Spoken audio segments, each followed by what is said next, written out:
Good morning to you from my woods.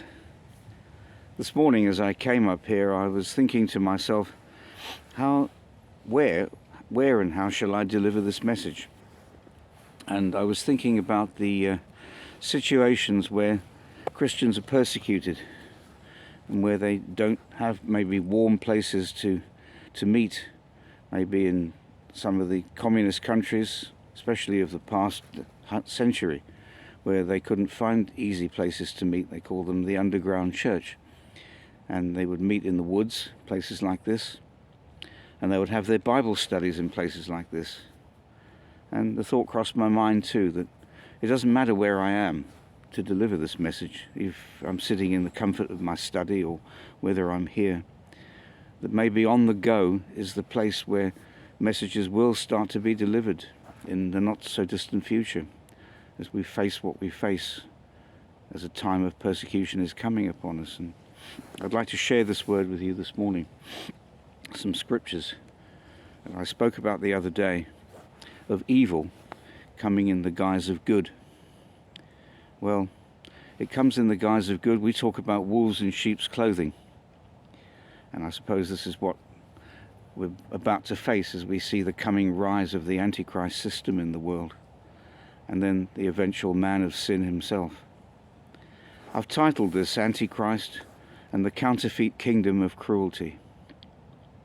And I thought, first of all, about what the word cruelty really was all about, and what does it mean. And I discovered a Hebrew word, perek, which means to fracture, to break apart with harshness. And we talk a lot now, don't we, about divide and conquer, about how the enemy gets in between us and starts to cause division. And of course we're seeing that now in society, aren't we? Those who haven't had the procedure and those that have.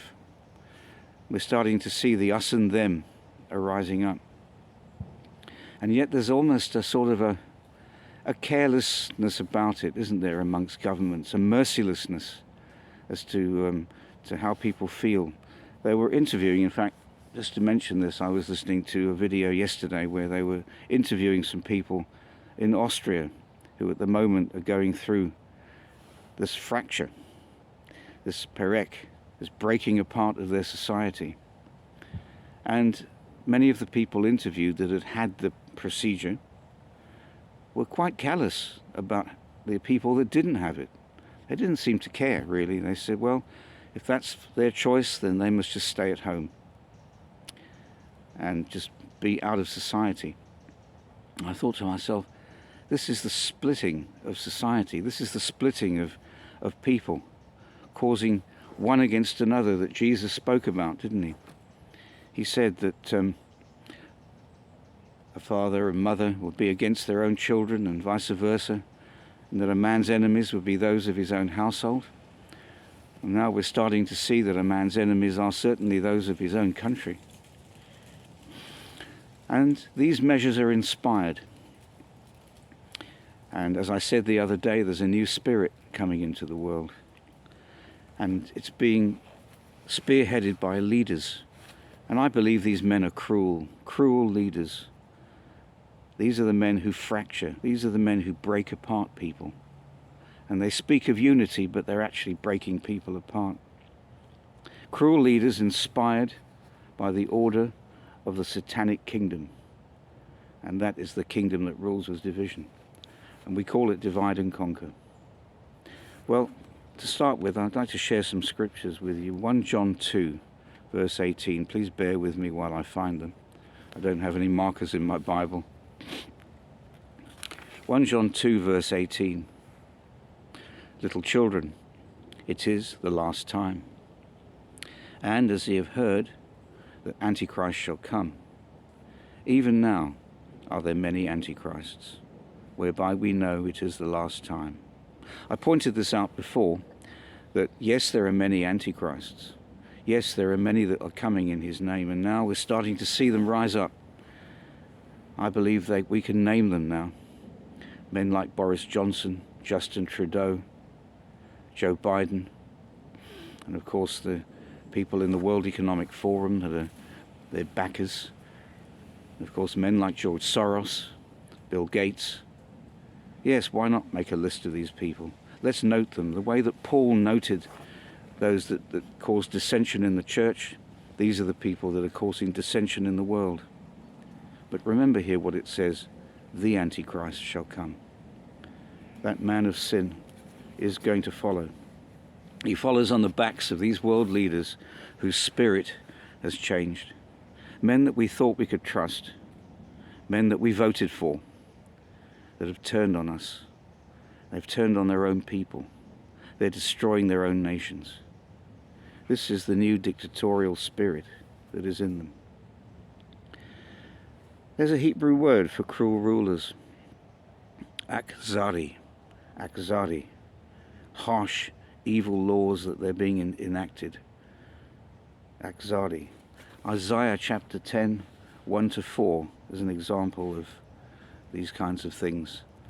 Again, please bear with me while I find Isaiah chapter 10, verses 1-4.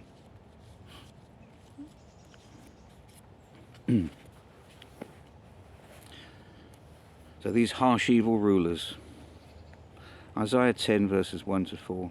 Woe unto them that decree unrighteous decrees, and that write grievousness which they have prescribed, to turn aside the needy from judgment, and to take away the right from the poor of my people, that widows may be their prey, and that they may rob the fatherless.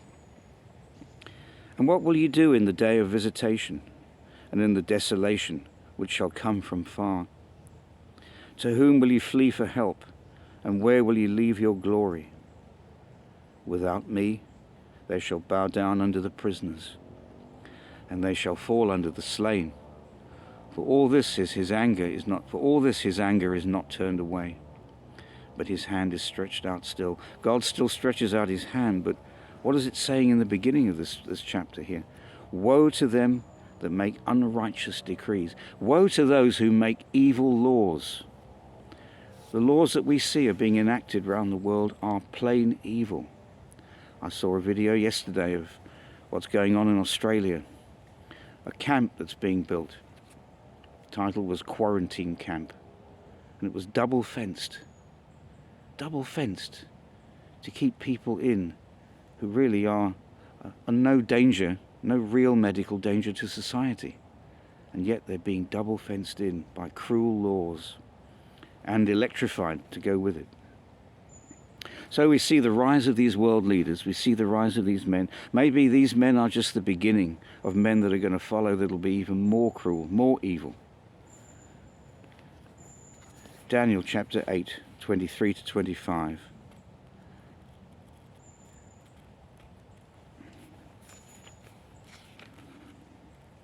I haven't got markers in this Bible, so woe is me really for not doing that. Please forgive me. Daniel 8, verses 23-25. And in the latter time of their kingdom, when the transgressors are come to the full, a king of fierce countenance and understanding dark sentences shall stand up, and his power shall be mighty, but not by his own power. And he shall destroy wonderfully, and shall prosper in practice, and shall destroy the mighty and the holy people.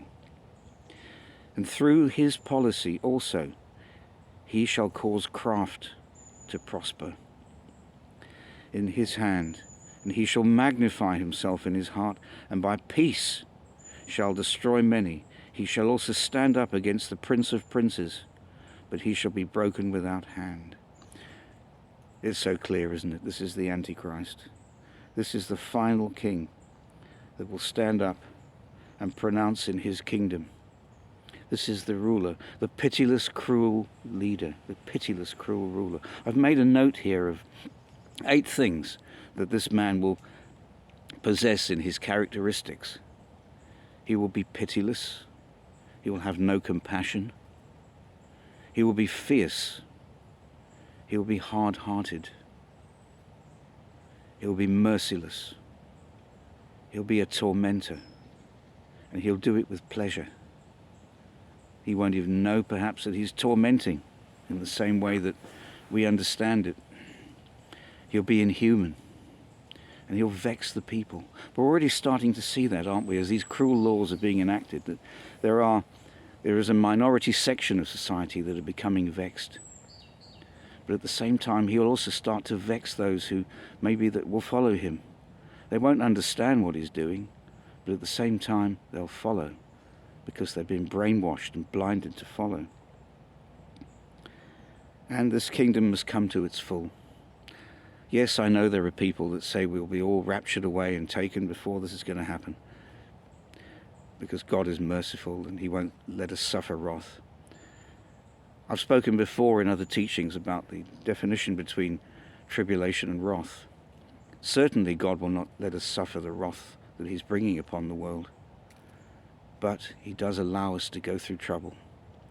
In the world you will have tribulation. So understanding dark sentences, it says in 23 here. This is a man of witchcraft. This is a man of the dark arts. And he has the dark web in order to perpetrate his dark arts. And so we see that through his policy in verse 25, he will cause craft to prosper. This is the man who comes with deceit, ultimate deception. And what does it require of us? It requires of us to be discerning about every word that we hear from the mouth of a preacher. Don't take my word for it. Study what I tell you. Research it. I'm just the messenger. That's all. Daniel chapter 9, 26 and 27. And it says, after 62 weeks shall Messiah be cut off, but not for himself.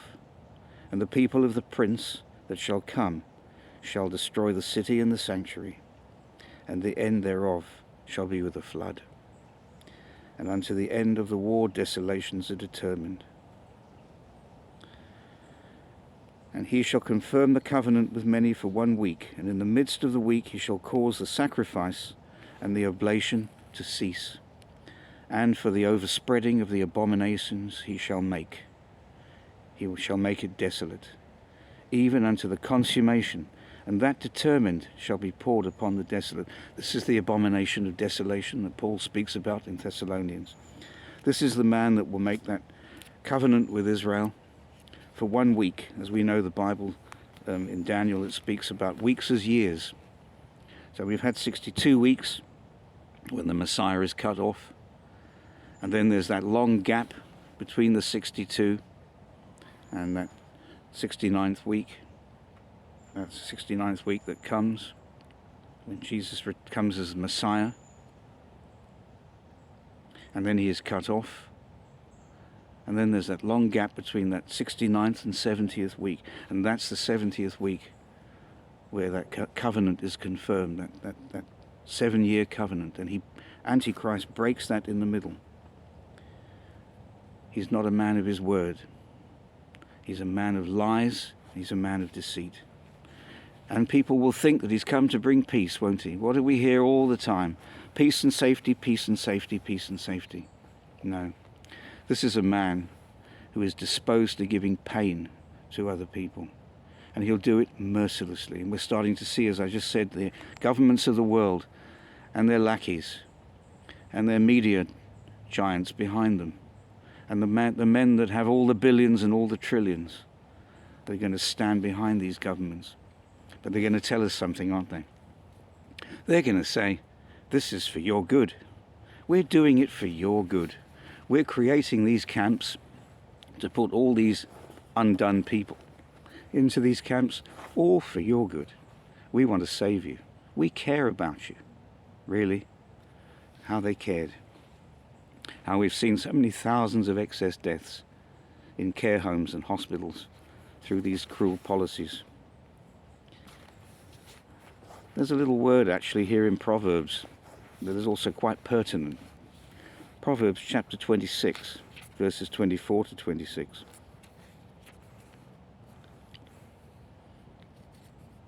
He that hateth dissembleth with his lips, and layeth up deceit within him. When he speaketh fair, believe him not. For there are 7 abominations in his heart, whose hatred is covered by deceit.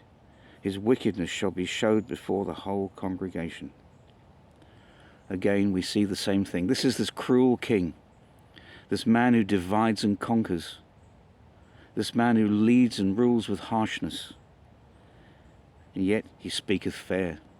Note that in verse 24. He dissembleth with his lips, honey will drip from his lips. And we will be, those of us who are not grounded in God's word, will be deceived.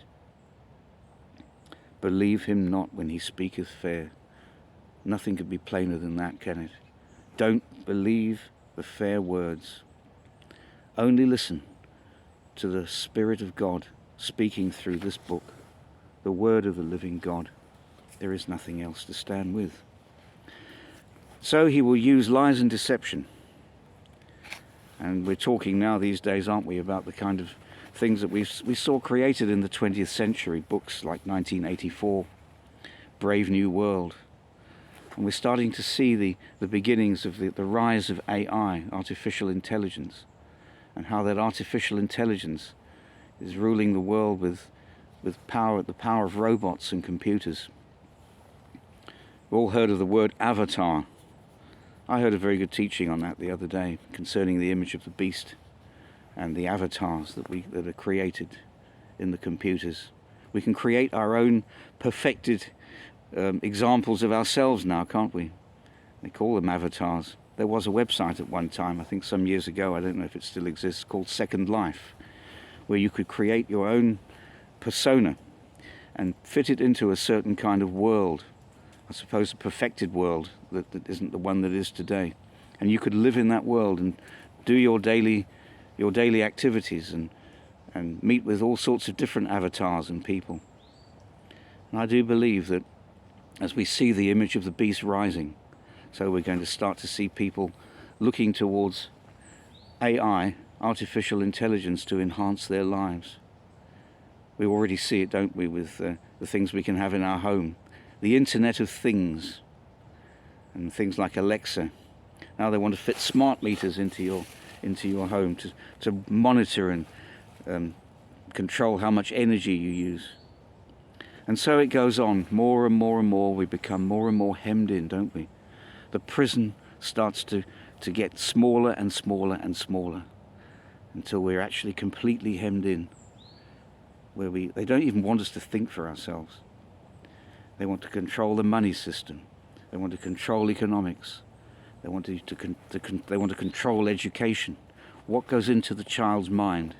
Not that they must think for themselves, no, but that the thinking must be given to them. As we hear things like critical race theory, and you've all heard of the word woke, the rise of the wokest society. It's all starting, and all these things are the characteristics of Antichrist. Lies, deception, manipulation, misinformation, disinformation. We saw that, didn't we, in George Orwell's book? How I think they had a period where they would have 2 minutes of hate, and some face would appear on the screen and somebody would shout, hate, hate, hate, and they would start to denounce this person, if I've got that correct, and I may have that slightly incorrect, but a period of hate. And that period of hate, that spirit of hate, we're starting to see that pitiless spirit of hate in the world today. And it's rising up. To end this, I want to go completely the opposite direction. And I want us to think about who it is we worship, who it is we love. The Messiah, the King of Kings, the Lord of Lords. I sit here in the woods, and I know that as I sit here, and He enables me to speak to you, His Spirit is with me, as I pray that He's with you today. And what are His characteristics? He tells us in one sentence. He says, "Come unto me, all ye that labour and are heavy laden, and I will give you rest, for I am gentle and humble in heart, and in me you will find rest for your souls." Gentleness, humility, the things that characterize a man of God and a woman of God. And he will give us what? He will give us rest. He won't stir us up. He won't destroy the thinking and cause us to divide between one another and cause the spirit of conquering. Our Jesus isn't like that. Yes, this devil, this man, this Antichrist, he will make war with the saints and overcome them. And if he does, what do we care? He can kill the body, but he can't kill the soul. We're going to need to be standing together more than ever at this time. We're going to be needing to stand strong together. Without that standing strong, we'll fall. We'll fall by the wayside. So let's look so much more to our brothers and sisters than we ever did before. I don't quite know how to put that into words, but it's unity, isn't it? Looking to walk with one another. And where there have been dissensions, where there have been unforgivenesses, that we can patch up relationships where possible, where we can forgive. Maybe there are things buried deep in your heart and mind that God still needs to deal with. It's the building of character that God is doing in us. As we see this cruelty developing, this fierce king that's about to arise, so we need to stand strong in love.